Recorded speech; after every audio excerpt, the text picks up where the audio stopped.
예수님과 함께하는 건강한 공동체를 이루어가는 우리의 걸음 속에 우리 4월은 거룩으로 부름받은 공동체라고 하는 주제로 우리가 달려가고 있습니다. 오늘 우리가 데살로니가전서 4장 이 말씀을 우리가 함께 보면서 공동체의 거룩에 대해서 우리가 함께 생각해 보려고 합니다. 여러분, 우리가 배를 생각하면 배를 만든 목적, 그 목적에 맞게끔 우리가 배를 사용하려고 하면 배는 육지가 아니라 바다에 있어야 합니다. 그리고 그 배를, 바다에 있는 그 배를 우리가 그 제대로 역할을 하도록 그렇게 하려면 바닷물이 배 안으로 들어오지 않도록 그렇게 잘 막아내야 하는 것이 배가 그 역할을 감당할 수 있게 하는 그러한 모습일 것입니다. 배가 바다 위에서 물이 들어오지 않는 그 상태에서 있을 때 그 배는 그 목적과 그 역할을 다 할 수 있는 겁니다. 그런데 그 배 안으로 구멍이 나서 배 안으로 물이 들어오기 시작하면 결국 그 배는 침몰당하게 될 것입니다. 교회도 마찬가지입니다. 세상 한가운데 던져져 있는 교회, 결국 세상과 동떨어져 있는 것이 아니라 세상 가운데 하나님이 교회를 세우셨습니다.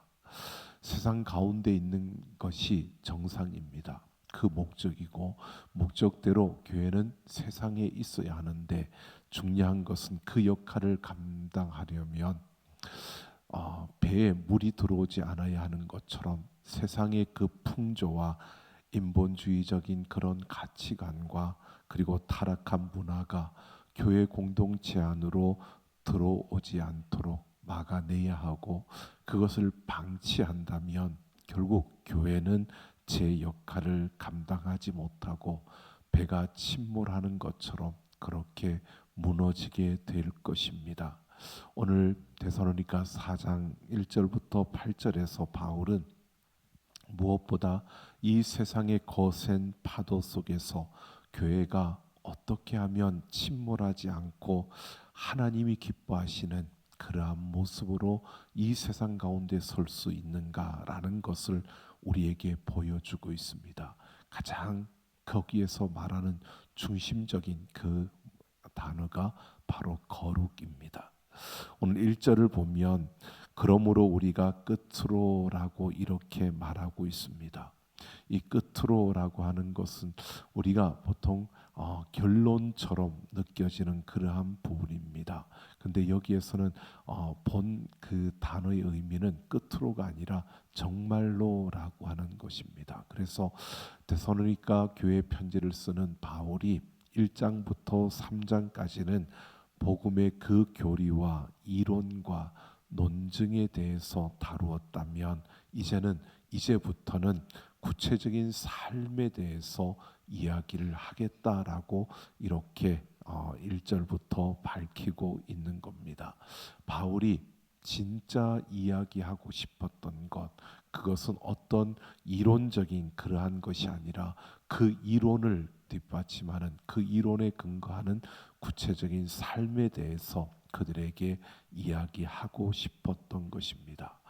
그래서 여기에서 끝으로 정말로 너희에게 이렇게 말한다라고 말하면서 진짜 하고 싶었던 이야기를 하는 건데, 주 예수 안에서 너희에게 구하고 권면한다라고 이렇게 말하고 있습니다. 여기에서 주 예수 안에서라고 하는 이 말로 지금 바울이 이 이야기를 하고 있는 것은 그 대상이 믿지 않는 사람들이 아니라는 겁니다. 데살로니가에 있는 그 모든 사람들을 대상으로 하는 것이 아니라 데살로니가 교회 안에 있는 그 성도들을 대상으로 지금 이 바울이 이야기를 하고 있는 겁니다. 그러면서 너희가 마땅히 행하며 하나님을 기쁘시게 할 수 있는지를 배웠다라고 이렇게 말하고 있습니다. 여기에서 너희가 마땅히 행하며라고 하는 이 행하다라고 하는 것은 단순히 한 번 어떤 행동을 하는 것, 이것을 말하는 것이 아니라 매일매일 반복되어지는 그러한 삶을 이야기하는 것입니다.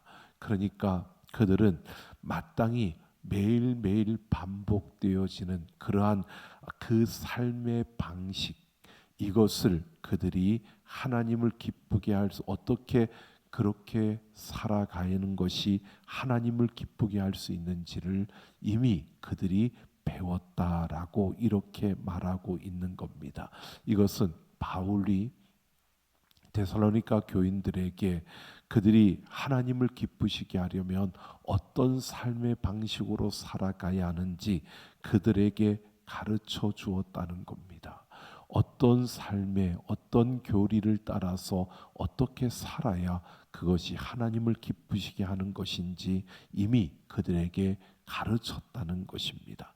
그러니까 그들이 그러한 지식이 없는 것이 아니라 이미 어떤 삶의 방식으로 살아야 하나님이 기뻐하시는 줄을 그들은 알고 있다는 것입니다. 그러면서 곧 너희가 행하는 바라 더욱 많이 힘쓰라라고 이렇게 말하고 있습니다. 곧 너희가 행하는 바라 더욱 많이 힘쓰라라고 하는데 이것은 너희가 배운 대로 잘 살고 있다라고 이렇게 말하고 있는 겁니다. 이것은 지금 데살로니가 교회에다가 이 편지를 쓰는 것은 바울이 자기의 그 함께했던 디모데를 통해서 데살로니가 교회 소식을 들었습니다. 그러니까 바울이 데살로니가 교회를 세우고 떠나온 다음에 그 교회가 궁금해서, 왜 예수를 믿은 지 얼마 되지 않은 그러한 믿음이 연약한 그러한 초보자들이 있는 이러한 도시에 그 교회가 세워졌지만 그 교회가 어떻게 자라가고 있는지 궁금해서 바울이 디모데를 보냈던 것입니다.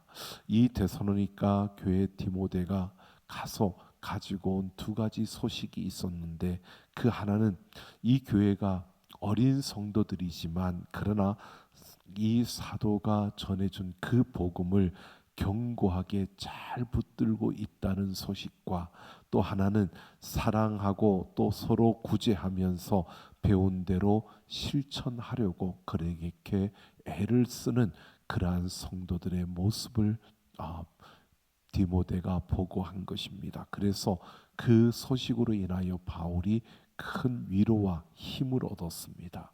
그렇게 바울이 이들에게 이렇게 말하고 있는 겁니다. 너희가 정말 잘 배운 대로 잘 하고 있다라고 그렇게 말하면서, 그런데 바울이 거기에서 더욱 많이 힘쓰라라고 이렇게 덧붙이고 있는 겁니다. 자, 이런 거죠. 너희가 정말 배운 대로 잘 살고 있다, 잘 살아줘서 고맙다라고 하는데 더욱 많이 힘쓰라라고 말하고 있는 겁니다. 이 의미는 이런 것입니다. 여러분, 우리가 신앙생활을 하고 또 우리가 삶을 살다 보면 이런 마음이 들 때가 있습니다. 언제까지 이렇게 살아가야 되나? 이 일을 언제까지 해야 되지? 끝이 없어 보이는, 그러니까 우리가 그렇게 살아가는데 어느 정도 끝이 있는 것이 우리에게 보여지고, 한 달만 그렇게 살면 돼, 두 달만 그렇게 살면 돼, 이렇게 우리에게 어떤 한정적인 이런 시간 기간이 딱 정해져 있는 이러한 부분이 있다면 그래도 견뎌내고 또 그래도 살아가게 될 것입니다. 근데 우리에게 그 끝이 없는 것이 우리 신앙생활의 모습입니다. 언제까지일지를 모르는 것, 우리가 서로 사랑해야 되는데 언제까지 서로 사랑해야 되는지 우리는 모르고, 우리가 이 땅에 살아가는 한 우리는 서로 사랑해야 한다는 것을 우리가 알고 살아가고 있는 겁니다. 그러니까 그러다 보니까 우리가 언제까지 이렇게 해야 되지? 언제까지 이렇게 손해만 봐야 되는 거야? 언제까지 이렇게 우리가 힘들게 살아가야 하는 거야? 라고 이렇게 생각이 드는 그러한 때가 있다는 겁니다. 그래서 바울이 그들이 너희가 배운 대로 잘 살아주고 있는데 그렇게 잘 살아가는 것이 정말 끝이 없는 것처럼 언제까지 우리는 이렇게 살아야 되는가라고 하는 이런 의문이 들 수밖에 없는 그러한 걸음 속에서 너희가 더욱 힘쓰라고 그들에게 격려하고 있는 겁니다. 지금 이렇게 잘 살고 신앙생활을 제대로 하고 그리고 배운 대로 그대로 너희가 잘 행하고 있는 이 모습을 계속해서 유지할 수 있도록 더욱 힘쓰라라고 이렇게 격려하고 있는 겁니다. 그러면서 왜 더욱 힘써야 되는지, 그 끝이 없어 보이는 그것을 그냥 이 정도만 하고 끝나면 되는 것 아닌가라고 그렇게 보여지는 그러한 순간에도 더욱 힘쓰라고 격려하면서 그 이유에 대해서 2절에서 이렇게 말합니다. 바울은 우리가 주 예수로 말미암아 너희에게 무슨 명령으로 준 것을 너희가 아느니라라고 말하고 있습니다. 그러니까 바울이 데살로니가에 머물 때에 바로 그들에게 했던 그 권면, 그들에게 가르쳤던 그 모든 것은 그냥 사사로이 바울이 전하는 바울의 개인적인 생각, 바울의 개인적인 어떤 이야기, 이런 개인적인 것이 아니라 예수 그리스도의 명령이었다는 것입니다. 그러니까 너희가 그렇게 행하는 것, 내가 너희를 가르쳤기 때문에, 내가 사서로이 너희에게 그것을 권했기 때문에 그렇게 하는 것이 아니라 그 모든 것이 하나님의 예수 그리스도의 명령이었다는 겁니다. 여러분, 명령이었다라고 하는 것은 결국 우리가 그 명령이 주어지면 무조건 순종해야 하는 것이 바로 그 명령이 가지고 있는 성격입니다.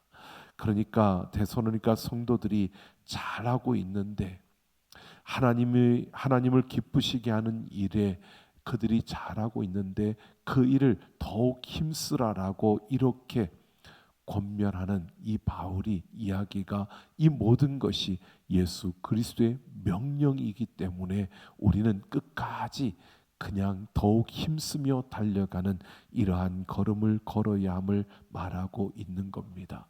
이 모든 것이 바울이 그냥 너희의 이야기하는 것이 아니라 이것은 예수 그리스도의 명령이라는 겁니다. 그러면서 3절을 보면 하나님의 뜻은 이것이니 너희의 거룩함이라 라고 이렇게 말하고 있습니다. 자, 바울은 지금 너희가 이렇게 행하는 것을 예수 그리스도의 명령이다 그러면서 바울이 이야기는 하나님의 뜻은 이것이니 너희의 거룩함이라고 말하고 있습니다. 결국 구체적으로 하나님을 기쁘시게 하는 것, 이것이 바로 하나님의 뜻인데 그것은 거룩함이라고 말하고 있습니다. 너희가 더욱 힘쓰라라고 하는 것은 더욱 여기서 우리에게 이렇게 말해주고 있는 겁니다. 너희가 거룩하여지도록 거룩함에 더욱 힘쓰는 그러한 자가 되어야 한다라는 것을 말하고 있는 겁니다. 여러분, 오늘 우리가 이것을 봅니다. 하나님을 기쁘시게 하는 것, 하나님의 뜻이 무엇인가, 그 뜻을 따라 우리는 많이들 이야기합니다. 무언가를 이야기할 때 하나님의 뜻대로 하나님의 뜻을 찾고 그 하나님의 뜻을 구하고 또 그 하나님이 원하시는 것이라면 그 뜻대로라면 우리는 이렇게 말하며 나아갑니다. 우리의 삶에서 선택의 순간이 올 때마다 우리는 그 순간순간마다 하나님의 뜻을 찾고 구합니다. 여러분, 우리가 생각해 보면 이런 거죠. 하나님의 뜻을 구하는데 무엇이 하나님의 뜻일까? 여러분, 우리의 삶에서 일반적으로 우리가 생각해 보면 이런 것도 있습니다. 우리 아이들에게서는 우리가 진학을 할 때 어느 대학을 가야 할까? 어느 대학으로 가는 것이 하나님의 뜻일까? 그리고 우리는 하나님의 뜻을 구합니다. 여러분, 어느 대학 가는 게 하나님의 뜻이다. 여러분, 거기에서 우리가 답을 찾을 수 있을까? 우리가 어느 직장에 취업해야, 어느 회사에 취업을 해야 그게 하나님의 뜻일까? 여러분, 또 우리가 생각해 보면 누구와 결혼하고 내가 어떤 일을 해야지 그것이 하나님의 뜻일까? 어떻게 해야 되는 것이 하나님의 뜻일까를 우리는 묻고 구하며 나아갑니다. 근데 그것 또한 중요한 어떤 우리의 물음이지만 정말 우리가 하나님의 뜻이라는 것에 대해서 우리가 분명히 보아야 됩니다. 성경은 우리에게 구체적으로 너 어느 대학 가라 이렇게 말하진 않습니다. 그러나 분명히 그 기준점을 우리에게 보여주고 있는 것이요, 하나님은 우리 그리스도인들에게 가장 그 우선적이고 절대적인 하나님의 뜻을 우리에게 보여주었습니다. 그것이 바로 거룩함입니다. 우리의 거룩함. 그러니까 우리가 어떠한 선택을 하든 이 거룩함이 중심이어야 되고 기준이어야 하는 것입니다.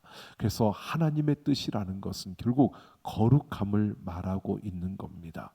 여러분, 우리가 예수 그리스도를 믿음으로 하나님의 자녀가 되었고 하나님의 자녀로서 이 땅을 살아갈 때 우리는 계속해서 유혹과 미혹과 죄와 싸우며 우리는 나아가고 있습니다. 그 모든 과정 속에서 그냥 싸우는 게 아니라 그 과정을 통해서 우리는 예수 그리스도를 닮아가는 자들로 우리가 자라가고 성장하고 성숙해 가는 것입니다. 결국 우리는 예수 그리스도를 닮아가는 예수님과 같은 그러한 거룩함의 모습으로 우리가 살아가게 되는 그러한 모습으로 우리가 변화되어지는 이러한 삶을 살아가는 겁니다. 그래서 우리가 예수를 믿은 이후 우리가 살아가는 그 삶의 모든 것을 우리는 성화의 과정이라고 말하고 있습니다. 성화라는 것은 거룩하여져 가는 것입니다. 오늘 우리는 하나님의 뜻은 우리의 거룩함입니다. 그래서 우리가 어떤 선택을 하고 어떤 삶을 살아가느냐, 그 기준은 바로 거룩함입니다. 그 거룩함에 맞추어서 우리가 선택하고 우리가 나아가는 그 걸음이 하나님의 뜻을 선택하고 하나님의 뜻을 따라가는 삶의 모습이 되는 것입니다. 오늘 우리가 구원받은 자로서 당연히 우리는 이 삶의 열매를 맺어야 합니다. 그것이 바로 거룩함입니다. 구원을 받기 위해서 우리에게 거룩함이 필요한 것이 아니라 우리는 은혜로 구원을 얻고요, 구원받은 백성으로서 우리가 살아가는 삶에서 맺어야 하는 열매가 바로 이 거룩함이라는 것입니다. 하나님은 우리가 이 세상에서 얼마나 성공하느냐, 또 우리가 얼마나 부유해지느냐, 여기에 관심을 두고 있지 않습니다. 우리가 얼마나 거룩해지느냐에 더 큰 관심을 두고 있습니다. 우리가 어떻게 살아가느냐에 관심을 두고 있습니다. 우리가 어떤 많은 열매를 맺었느냐, 우리가 어떤 열매를 맺었느냐 중요합니다. 그런데 하나님이 관심을 두는 것은 우리가 그 거룩함 가운데 서 있느냐라고 하는 것입니다. 얼마나 거룩해졌느냐, 우리가 얼마나 성장하고 성숙해졌느냐, 얼마나 우리가 예수님을 닮은 그 거룩함의 모습으로 우리가 성장하고 있느냐, 여기에 관심을 두고 있다는 것입니다. 여러분, 우리가 이 거룩함을 우리가 기준으로 삼고 거룩함이 하나님의 뜻이라고 하니까 우리에게 이런 완벽하고 완전한 삶을 요구하는 것은 아닙니다. 하나님이 우리에게 거룩하라, 내가 거룩한 것처럼 너희도 거룩하라고 말씀하시는 것은 내가 완벽하고 완전하니까 너희도 완벽하고 완전해야 된다라고 이렇게 말하는 것이 아닙니다. 하나님은 우리가 완벽하고 완전한 것을 보는 것이 아니라 우리가 하나님께 집중되어 있는지, 하나님께 우리의 시선이 고정되어 있는지, 우리가 그 하나님을 바라보고 그 하나님을 닮아가려고 그 하나님께 집중하고 있는지, 여기에 하나님이 관심을 두고 거기에 하나님께서 우리에게 요구하시는 모습이 거기에 있다는 것입니다. 우리가 넘어질 수도 있고 실패할 수도 있습니다. 그래서 우리는 완벽할 수도 없고 완전할 수도 없습니다. 하지만 하나님은 우리에게 온전해지기를 원하십니다. 우리는 완전할 수 없지만 온전해질 수는 있습니다.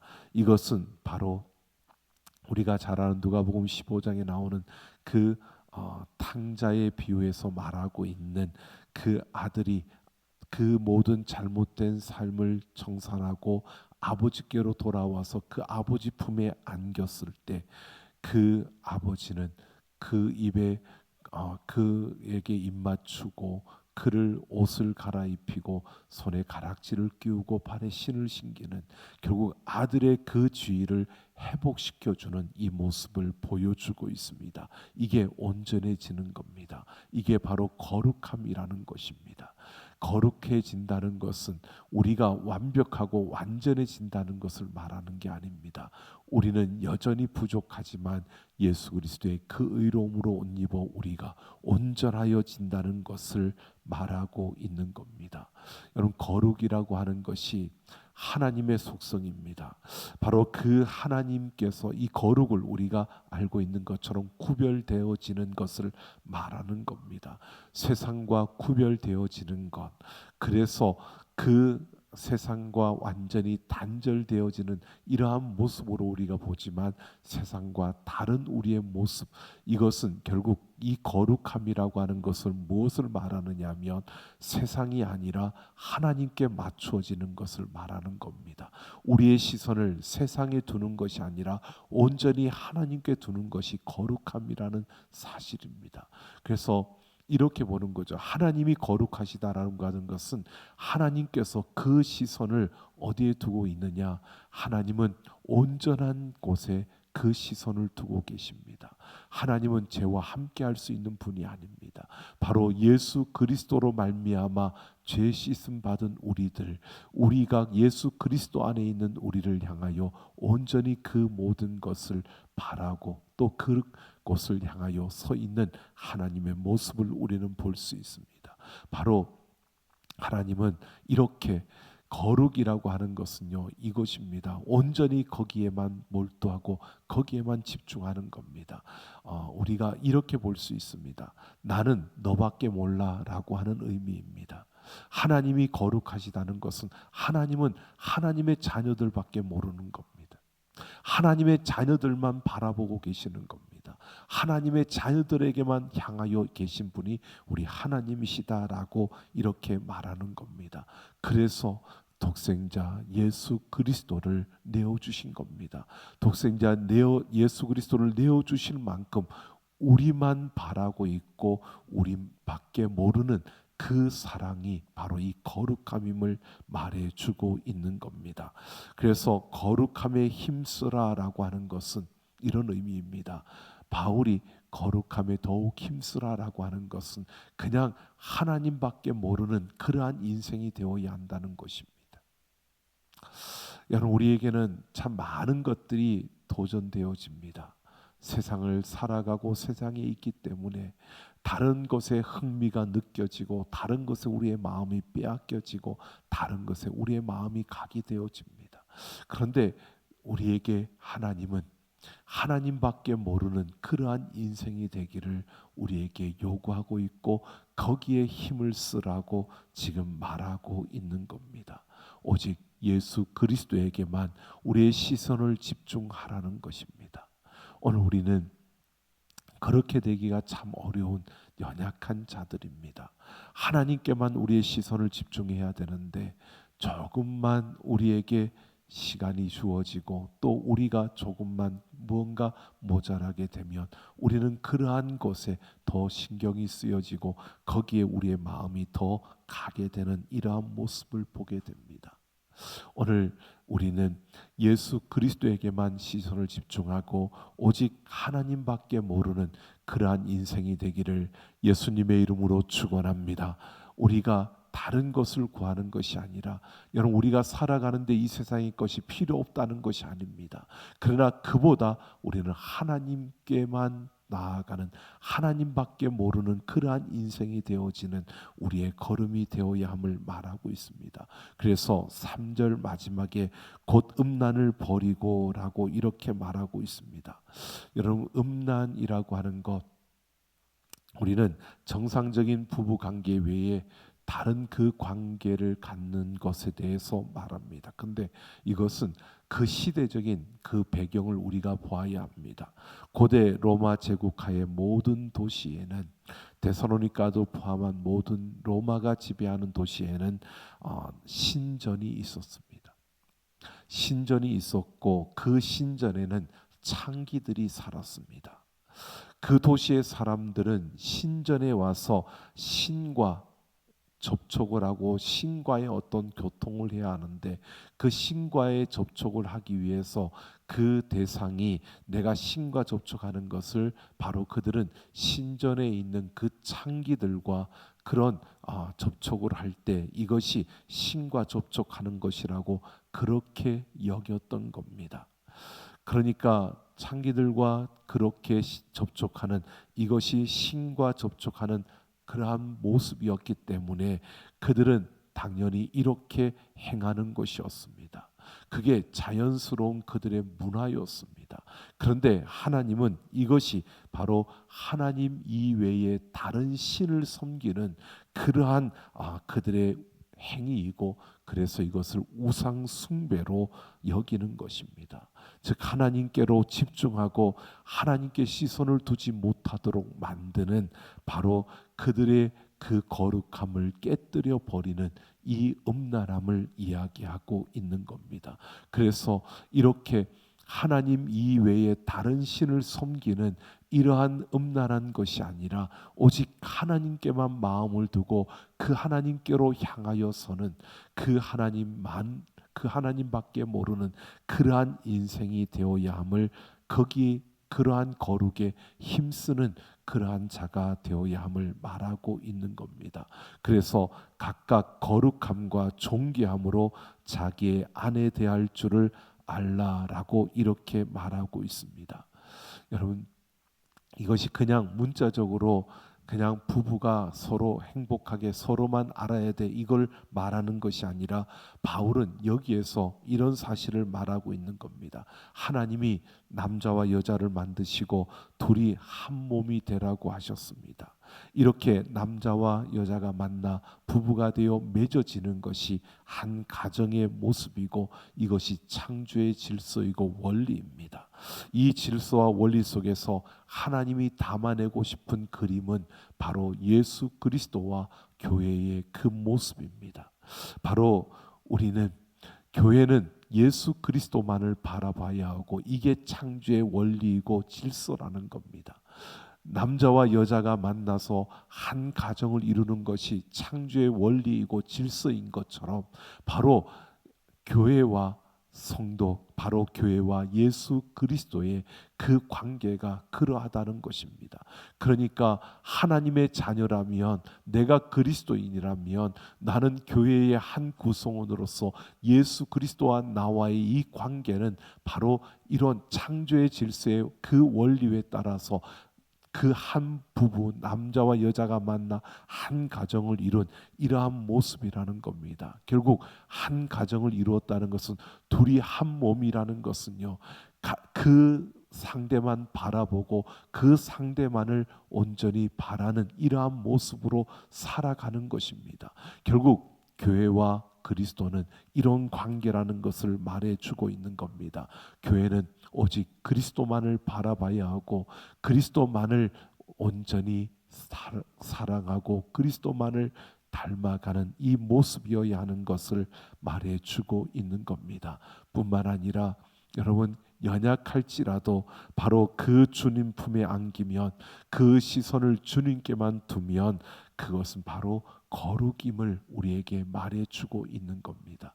오늘 우리는 분명히 이것을 봅니다. 이렇게 거룩에 힘쓰라고 오직 하나님만 바라보고 그 주님만 바라보라고 주님만 온전히 닮아가는 그렇게 주님밖에 모르는 이러한 인생, 이것이 바로 거룩한 인생임을 우리에게 말해주는 겁니다. 그런데 6절을 보면 이 일에 분수를 넘어서 형제를 해하지 말라라고 이렇게 말합니다. 이 일에 분수를 넘어서 그 정해진 그러한 기준을 넘어서서 형제를 해하지 말라. 이것은 음란함으로 거룩을 깨뜨리면 그것은 결국 자기의 삶뿐만 아니라 이웃과 공동체를 파괴하게 된다는 것을 말해주고 있는 겁니다. 여기에서 해하다라고 하는 것은 다른 사람들의 것을 탐내어서 착취하는 것을 말하고 있습니다. 결국 이것입니다. 내가 거룩함을 지키지 못하면 내 인생 하나로 끝나는 게 아니라는 겁니다. 내가 거룩함을 지키지 못하는 그것은 나 하나로 끝나는 것이 아니라 바로 그 공동체, 그와 함께하는 이웃과 그 공동체를 해하는, 그 공동체를 무너뜨리는 모습이라는 사실을 이렇게 말해주고 있는 겁니다.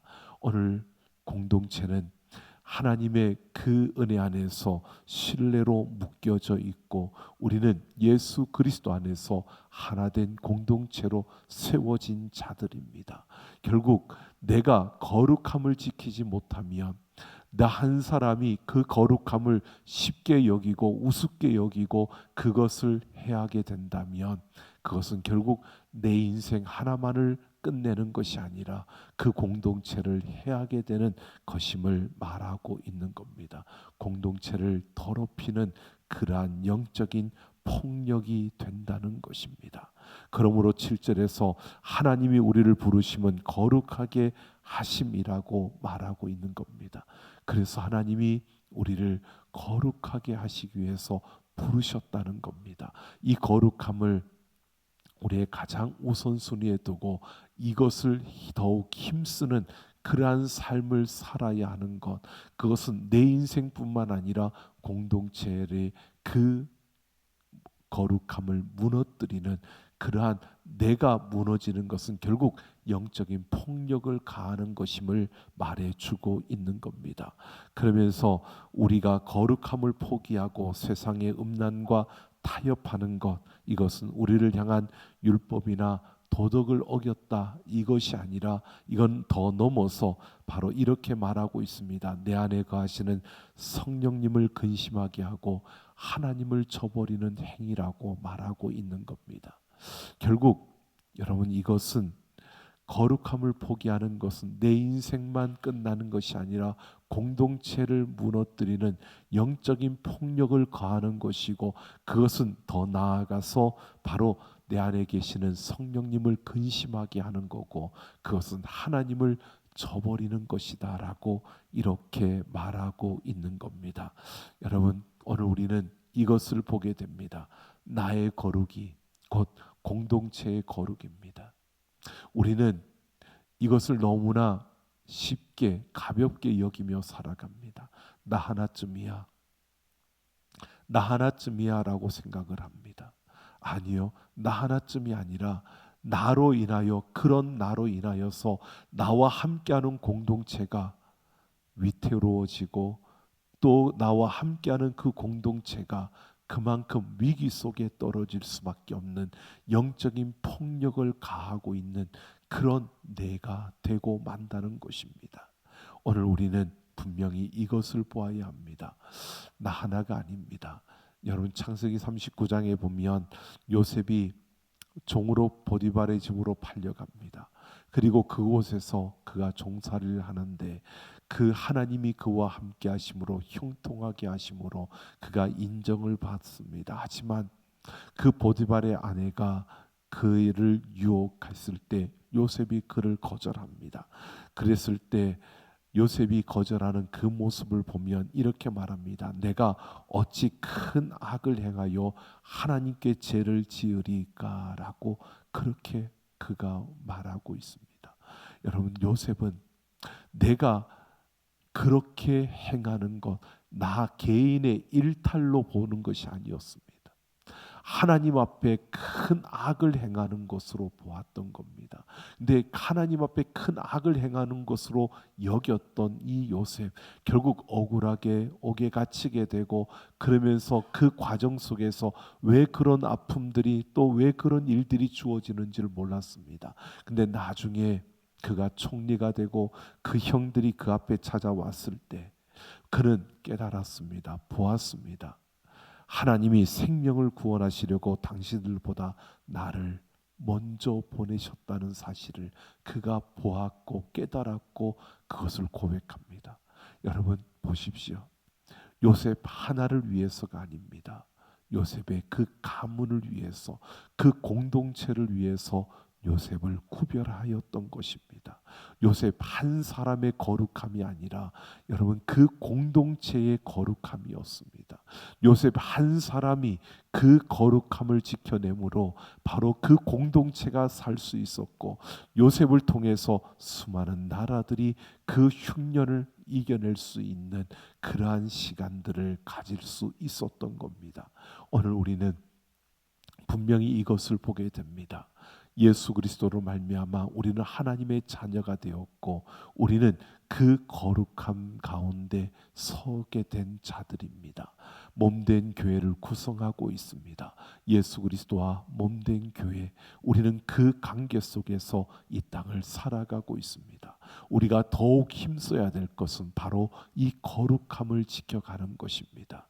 우리가 살아가는 삶 속에서 정말 하나님밖에, 하나님만을 온전히 바라고 하나님만을 온전히 우리가 사랑하는, 그래서 하나님만 우리가 온전히 구하고 그 하나님을 바라보며 달려가는, 하나님밖에 모르는 그러한 인생의 걸음, 그러한 삶을 살아가는 것, 이게 오늘 우리에게 중요할 뿐만 아니라 우리와 함께하는 공동체를 살리는 길이고 공동체가 살아가는 길임을 말해주고 있습니다. 오늘 우리는 나 혼자 서 있는 것이 아닙니다. 공동체 속에 함께하고 있는 겁니다. 나 하나의 일탈이 아닙니다. 나 하나의 그냥 나태함이 아닙니다. 나 하나의 게으름이 아니라는 겁니다. 나 하나의 그냥 넘어지고 쓰러짐이 아니라 우리는 공동체 안에서 함께하고 있는 겁니다. 그래서 우리는 더욱 이 거룩하여지기 위해서 힘써야 하는 겁니다. 하나님 한 분밖에 없다라고, 하나님밖에 없는 인생이 되기 위해서 우리는 더욱 힘써 나아가는 이 걸음을 걸어야 하는 겁니다. 그냥 포기할 수 있는 것이 아니라, 내가 쓰러지고 내가 일탈 가운데 내가 넘어지면 결국 우리는 공동체가 그렇게 위기 속에 무너지게 되고 위기 가운데 들어가게 되는 겁니다. 오늘 우리는 이러한 우리의 모습이 되기를 원합니다. 우리는 하나님밖에 모르는 그러한 인생으로 살아가야 합니다. 그냥 나의 거룩함뿐만 아니라 나와 함께하는 이들의 이 공동체의 거룩함을 지켜내기 위해서 우리는 내 삶에서 하나님밖에 모르는 인생이 되는 이러한 우리의 걸음을 걸어갈 수 있어야 하는 겁니다.